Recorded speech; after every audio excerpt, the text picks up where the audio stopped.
Taj Mahal is praised as the most perfectly symmetrical structure in the world. But the truth is, inside that perfection, there is one flaw that cannot be hidden. People call Taj Mahal a symbol of eternal beauty.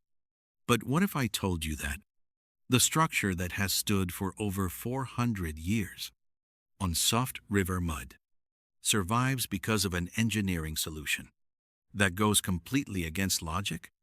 The flowers you're looking at were never painted. And there's one more thing. Taj Mahal has no fixed color.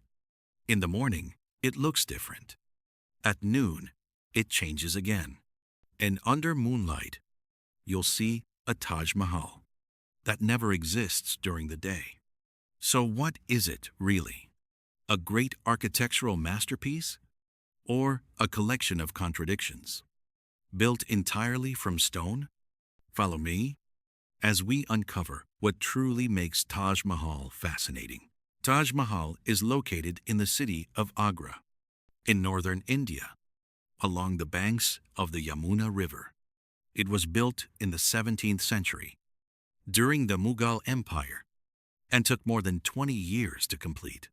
The entire complex is clad in white marble, rising over 230 feet high, with 4 surrounding towers and a massive central dome. Taj Mahal was built as a tomb, yet it is regarded as one of the greatest architectural works in human history. And most importantly, behind this familiar beauty, there are decisions, details, and contradictions that very few people ever notice. And from here, we begin peeling back the layers, the backwards foundation that holds Taj Mahal. Before talking about how beautiful Taj Mahal is, let me ask you an uncomfortable question. Would you place a structure weighing tens of thousands of tons on soft river mud? It sounds like a recipe for disaster. But Taj Mahal did exactly that. Taj Mahal sits right beside the Yamuna River. The ground here is soft, wet, and unstable, the kind of soil modern engineers usually avoid. Yet instead of trying to harden the ground, the builders of Taj Mahal chose a completely opposite approach. They didn't build one massive, solid foundation. They dug hundreds of deep wells into the earth. Each well acted like an independent support column, reaching down to more stable soil. These wells were then connected by a system of brick arches, not to carry weight individually, but to distribute the load evenly across the entire structure. In other words, Taj Mahal does not stand on the ground. It is suspended on a hidden support network below, like standing on a carpet, lifted by hundreds of hands at once. And here's another critical detail. This foundation works best when the soil remains moist. Water from the Yamuna River prevents the wooden elements below from drying, shrinking, or weakening. Instead of fighting the environment, Taj Mahal adapts to it. That may be why, after more than 400 years, through floods, harsh weather, and even minor earthquakes, Taj Mahal is still standing. Not because it is rigid, but because it knows how to adapt. And this is only the first layer of a structure that looks beautiful, yet is built on cold, calculated, intelligent decisions. 2 domes, 1 illusion. When standing in front of Taj Mahal, most people feel the same thing. The dome looks impossibly tall and massive, but this is a carefully crafted illusion, because the dome you see is not the only dome. In reality, Taj Mahal has 2 domes, an inner dome proportioned precisely to create a solemn interior space, and an outer dome, taller and more inflated, built solely to appear monumental.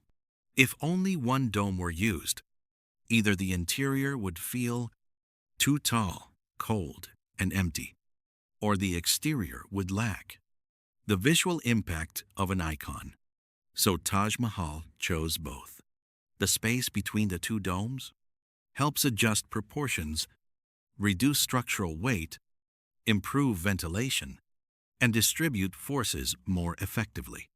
In other words, the grandeur you perceive does not match the space inside. Taj Mahal doesn't try to be massive everywhere. It only needs to look massive where you can see it. 4 minarets straight, but not really. Now look at the 4 minarets surrounding Taj Mahal. From a distance, they appear perfectly vertical, guarding the central dome. But if measured precisely, each minaret leans slightly outward, not enough for the eye to detect, but enough to matter. If a minaret were to collapse due to time or an earthquake, it would fall away from the main tomb, not onto it. This is not decoration. It is a safety decision, hidden beneath beauty. Taj Mahal does not trust absolute permanence. It prepares for the worst case, even if visitors never notice. Taj Mahal is not a solid marble block. From afar, Taj Mahal looks as if it were carved from a single massive block of white marble. But that's not true. The marble is only the outer skin. Inside, the structure consists of brick, local stone, and conventional construction materials of its time.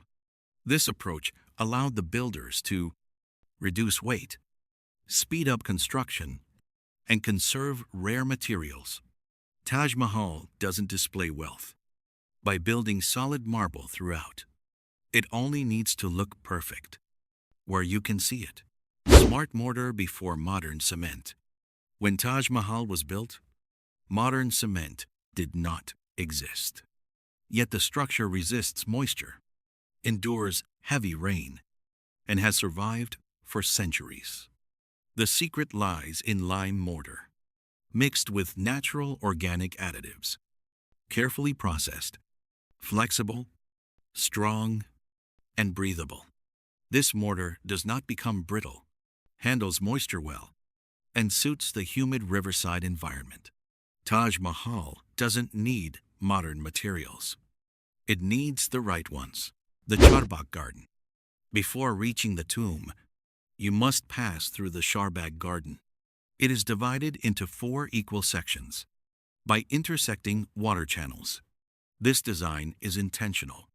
In Persian Islamic tradition, paradise is described as having 4 rivers, bringing life and order.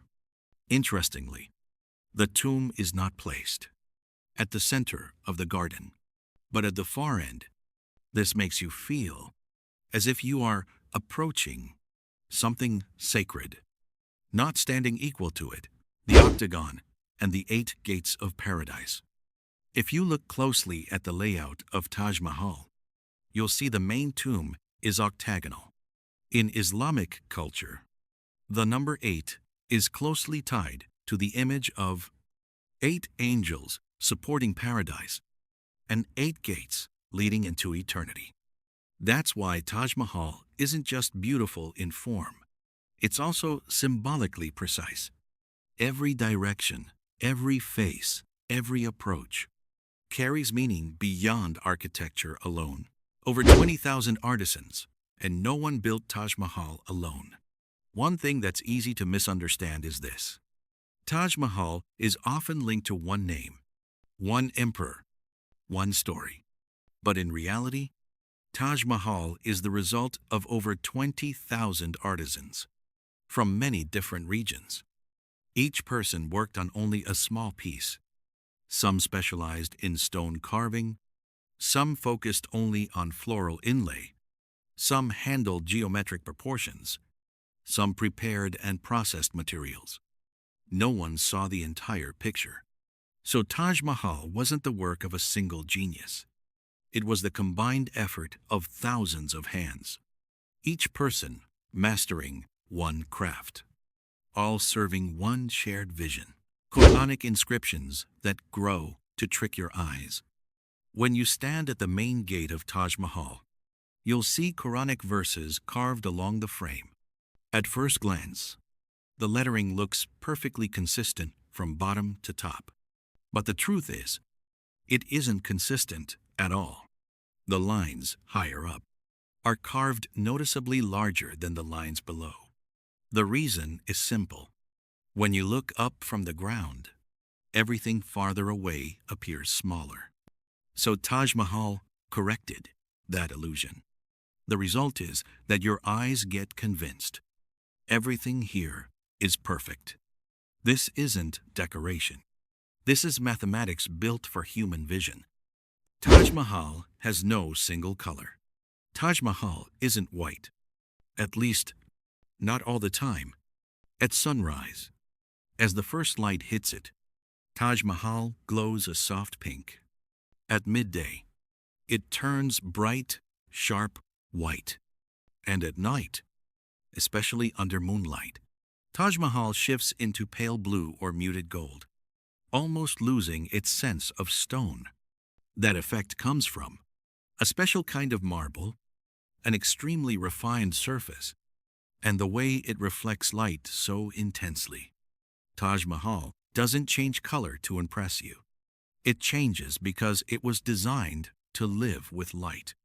And that's why, every time you look at Taj Mahal, it feels like a different experience. Double symmetry, created by water. In front of Taj Mahal are long, straight, reflecting pools.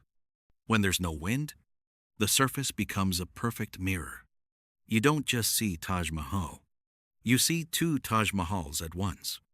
One made of stone, and one made of light and reflection. That makes the whole structure look more balanced, bigger, and almost unreal. A simple visual trick, but powerful enough to become its iconic image for centuries. Taj Mahal was designed to reveal itself slowly. Taj Mahal doesn't show itself the moment you walk in. It stays hidden behind the Great Gate, the corridors, and the long central axis. With every step, you see a little more. And by the time Taj Mahal fully appears in front of you, your brain has already been set up to feel the shock and awe. This isn't an accident. This is emotional storytelling built into architecture. Perfect symmetry with one unavoidable flaw. If Taj Mahal is obsessed with anything almost to an extreme, it's symmetry. From the gardens, to the pools, to the entrance gate, to the four towers around it. Everything is aligned on a perfect central axis. And right at the center of that axis is the tomb of Mumtaz Mahal. Perfect. No extra. Nothing missing. But then time passes. Shah Jahan dies. And in that moment, a very human decision is made. He's buried beside his wife. Not at the center, but slightly off to one side. Just one small detail. But it breaks the one principle Taj Mahal protects throughout its entire design: absolute symmetry.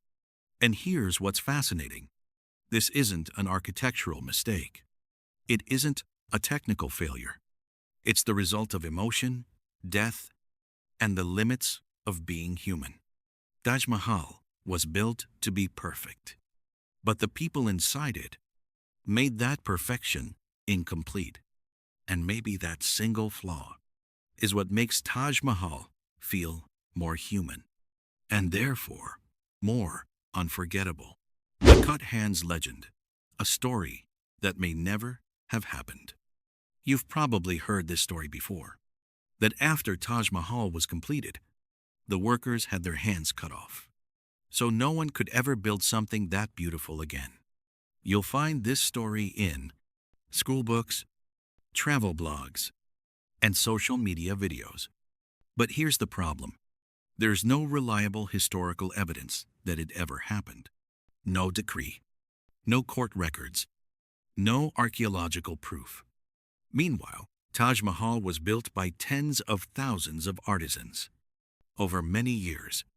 and many of them went on to work on other Mughal projects afterward.